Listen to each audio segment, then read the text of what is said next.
इस नए विश्लेषण में बहुत बहुत स्वागत है। आज हम एक बहुत ही बड़े और आम मिथक को जड़ से उखाड़ने वाले हैं। अक्सर हम सब यही मानते हैं ना कि खूब सारी संपत्ति बनाने के लिए एक भारी भरकम सैलरी या किसी बड़े बिजनेस का होना तो बिल्कुल जरूरी है। ऐसा लगता है कि अगर शुरुआत छोटी है तो पूरी जिंदगी बस समझौते करने में ही कट जाएगी। लेकिन आज का ये विश्लेषण इस पुरानी सोच को पूरी तरह से पलट कर रख देगा। कोई हवाई बात नहीं होगी, बल्कि डेटा, गणित और एकदम असली लगने वाले उदाहरणों से हम देखेंगे कि कैसे एक बेहद मामूली सी आय को भी एक विशाल संपत्ति में बदला जा सकता है। तो चलिए सीधे मुद्दे पर आते हैं और इस सबसे तीखे सवाल से शुरुआत करते हैं। क्या महीने का महज 10,000 रुपये कमाने वाला इंसान कभी करोड़पति बन सकता है? पहली बार सुनने में तो ये बिल्कुल नामुमकिन सा लगता है ना? आम धारणा तो यही है कि यार इतनी कम कमाई में तो बस घर का खर्च ही चल सकता है, करोड़ों की संपत्ति बनाना तो किसी सपने जैसा है। लेकिन असल सच्चाई कुछ और ही है। संपत्ति का बनना आपकी सैलरी के अमाउंट से ज्यादा आपकी मानसिकता और आपके अनुशासन पर टिका होता है। और ये कोई किताबी ज्ञान नहीं है, बल्कि शुद्ध गणित है जिसे हम आगे डिकोड करने वाले हैं। ज्यादातर लोग अपनी जिंदगी में क्या करते हैं? वे औसत नियम को मानते हैं। मतलब पहले पैसा कमाया, फिर अपनी जरूरत और शौक के हिसाब से उसे खर्च किया और महीने के आखिर में जो कुछ चिल्लर बच गई उसे बचत मान लिया। नतीजा कभी कुछ बड़ा जुड़ ही नहीं पाता। लेकिन जो लोग असल में अमीर बनते हैं ना, उनका गणित बिल्कुल अलग होता है। वे संपत्ति का नियम अपनाते हैं। कमाई आने के बाद सबसे पहला काम होता है अपना निवेश अलग करना, और उसके बाद जो बचता है बस उसी में से अपने खर्चे पूरे करना। ये सुनने में एक बहुत छोटा सा बदलाव लग सकता है, लेकिन सच मानिए इसका असर बहुत विशाल होता है। अब आप सोचेंगे कि इस संपत्ति के नियम को असल जिंदगी में कैसे उतारा जाए। इसके 3 बेहद ही प्रैक्टिकल कदम हैं। सबसे पहले अपना एक दूसरा बैंक अकाउंट खोल लीजिए, जिसे सिर्फ और सिर्फ निवेश का खाता माना जाएगा। दूसरी और सबसे अहम बात, इस खाते का कोई एटीएम कार्ड या चेकबुक नहीं होना चाहिए। मतलब इस पैसे को आसानी से खर्च करने का कोई रास्ता ही नहीं छोड़ना है। और तीसरा कदम, इस खाते से सीधे ऑटो डेबिट या स्वतः कटने वाली व्यवस्था शुरू कर दीजिए। जैसे ही सैलरी आए, सबसे पहले निवेश का हिस्सा इस खाते में जाए और वहां से सीधे इन्वेस्ट हो जाए। अनुशासन को ऑटोमेटिक बनाने का इससे बेहतरीन कोई तरीका नहीं है। भाग 1, 2 मानसिकताएं, अमित बनाम राज। इन बुनियादी बातों को समझने के बाद आइए इस पूरी थ्योरी को एक कहानी के जरिए समझते हैं। यहाँ हम अमित और राज नाम के 2 किरदारों की बात करेंगे। दोनों ने अपना करियर एक ही समय पर शुरू किया और दोनों की शुरुआती सैलरी भी बिल्कुल एक बराबर है, 10,000 रुपये प्रति माह। लेकिन आगे हम देखेंगे कि कैसे उनकी सोच और उनके रोजमर्रा के फैसले उनके भविष्य को 2 बिल्कुल अलग दिशाओं में ले जाते हैं। शुरुआत के पहले ही साल को ही ले लीजिए। एक तरफ अमित है, जिसने अपनी सैलरी के हिसाब से थोड़ा महंगा 4,000 रुपये का कमरा किराए पर ले लिया है। उसका पूरा पैसा रहने, खाने और थोड़े बहुत शौक पूरे करने में उड़ जाता है, और उसकी बचत है एकदम शून्य। वहीं दूसरी तरफ राज है। राज ने थोड़ा सा समझौता किया और 3,000 रुपये का कमरा लिया, जिससे उसने हर महीने 2,000 रुपये का निवेश शुरू कर दिया। लेकिन राज की असली ताकत पैसों की बचत नहीं है।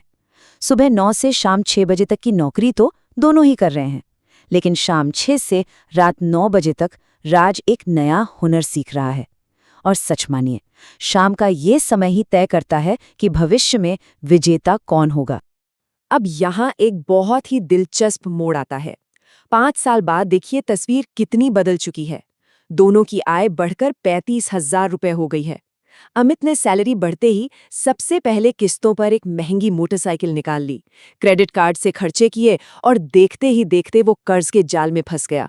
उसकी बचत आज भी शून्य ही है। लेकिन राज का क्या हुआ? उसने जो नया हुनर सीखा था, उससे उसकी साइड इनकम शुरू हो गई।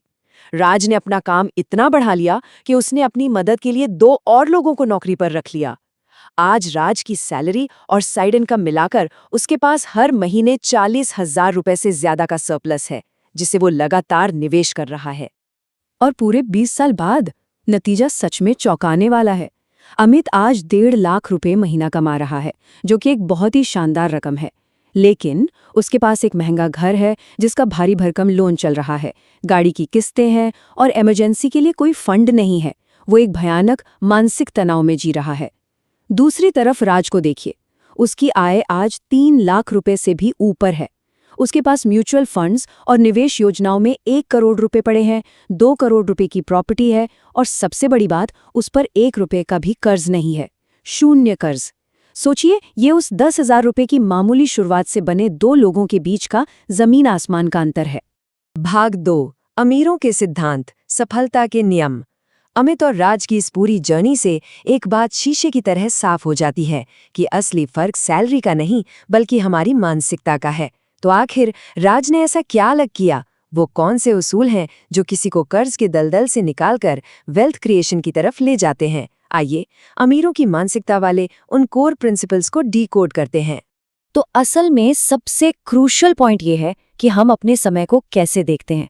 ज्यादातर लोग अपना समय बेचते हैं, यानी नौकरी में 8 से 10 घंटे काम किया और पैसा कमा लिया। लेकिन इसमें एक बहुत बड़ी लिमिटेशन है। दिन में अधिकतम 24 घंटे ही तो होते हैं ना। कोई भी इंसान उससे ज्यादा काम कर ही नहीं सकता। लेकिन जो वेल्दी माइंडसेट वाले लोग होते हैं वो समय को खरीदते हैं। राज ने बिल्कुल यही किया। जब उसका काम बढ़ा तो उसने सारा बोझ खुद उठाने के बजाय 2 लोगों को काम पर रख लिया। अब उसके लिए दिन में 24 घंटे नहीं बल्कि उन लोगों के घंटों को मिलाकर कई ज्यादा काम हो रहा था। समय को खरीदना ही अपनी कमाई को अनलिमिटेड करने का सबसे अचूक तरीका है। संपत्ति बनाने की इस राह में एक बहुत बड़ा और खतरनाक जाल भी बिछा है, समाज का जाल। आज के दौर में एक बहुत ही टॉक्सिक कल्चर बन गया है कि इंसान कमाता 100 रुपए है लेकिन दुनिया के सामने दिखाना 150 रुपए चाहता है। लोग महंगे फोन, गाड़ियां, ब्रांडेड कपड़े, सब कुछ ईएमआई और उधार पर ले रहे हैं, सिर्फ इसलिए ताकि समाज में कोई उन्हें गरीब ना समझ ले। लेकिन सच्चाई ये है कि ये अमीर दिखने का दिखावा ही इंसान को अंदर से खोखला कर रहा है और उसके सुनहरे भविष्य को किस्तों में तबाह कर रहा है। इस दिखावे की बीमारी से बचने और अपने शौक पूरे करने का एक बहुत ही शानदार कॉन्सेप्ट है, जिसे हम पोते का नियम कह सकते हैं। इसे ऐसे समझिए कि हमारी जो अपनी मेहनत की कमाई है, जो हमारा मूलधन है, वो हमारा बेटा है। और जब हम उस पैसे को निवेश करते हैं तो उससे जो रिटर्न या ब्याज मिलता है वो हमारा पोता है।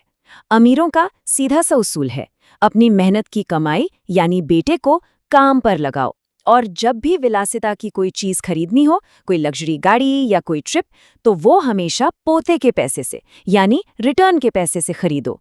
अपनी असली कमाई को कभी भी दिखावे पर खर्च मत करो। भाग 3, सबसे बड़ा फायदा, रकम से ज्यादा समय। चलिए अब इस विश्लेषण के सबसे दमदार और आखिरी हिस्से की तरफ बढ़ते हैं। अभी तक हमने बचत और निवेश के नियमों की बात की, लेकिन निवेश की दुनिया का असली ब्रह्मास्त्र कुछ और ही है। ये समझना बहुत जरूरी है कि हम कितनी रकम निवेश कर रहे हैं, उससे कहीं ज्यादा इस बात का फर्क पड़ता है कि हम उस रकम को बढ़ने के लिए कितना समय दे रहे हैं। क्योंकि कंपाउंडिंग या चक्रवृद्धि का असली जादू समय के साथ ही काम करता है। जरा इस बड़े से नंबर के बारे में सोचिए, पूरे 3 करोड़ रुपए। ये एक ऐसा अमाउंट है जो ज्यादातर लोगों के लिए जिंदगी भर का सपना होता है। हमें लगता है कि भाई इतना पैसा इकट्ठा करने के लिए तो हर महीने हजारों लाखों रुपए बचाने पड़ेंगे। लेकिन असलियत तो यह है कि इस पहाड़ जैसे आंकड़े तक पहुंचने के लिए किसी बहुत बड़ी रकम की नहीं, बल्कि एक बेहद छोटी सी रकम की जरूरत होती है, बशर्ते उसे बहुत जल्दी और सही समय पर निवेश किया गया हो। कंपाउंडिंग का ये गणित बिल्कुल दिमाग हिला देने वाला है। एक तरफ वो इंसान है जिसने बहुत जल्दी निवेश शुरू कर दिया, वो महीने का सिर्फ 1,000 रुपये लगाता है, लेकिन पूरे 40 साल तक लगातार लगाता है। पता है उसका टोटल फंड कितना बनता है? पूरे 3 करोड़ रुपए। दूसरी तरफ वो इंसान है जो सोचता है कि यार जब अच्छी सैलरी होगी तब देखा जाएगा। वो 20 साल बाद जागता है और हर महीने 10,000 रुपये लगाना शुरू करता है अगले 20 साल के लिए, लेकिन उसका कुल फंड बनता है महज 1 करोड़ 30 लाख रुपए के आसपास। मतलब पहले वाले से 10 गुना ज्यादा पैसा हर महीने लगाने के बाद भी उसका रिजल्ट आधे से भी कम है। यही साबित करता है कि जल्दी शुरुआत करने और समय देने की ताकत बड़ी से बड़ी रकम को आसानी से हरा सकती है। इस पूरे विश्लेषण के अंत में हम सबको एक बहुत ही चुभने वाले सवाल पर विचार करना है।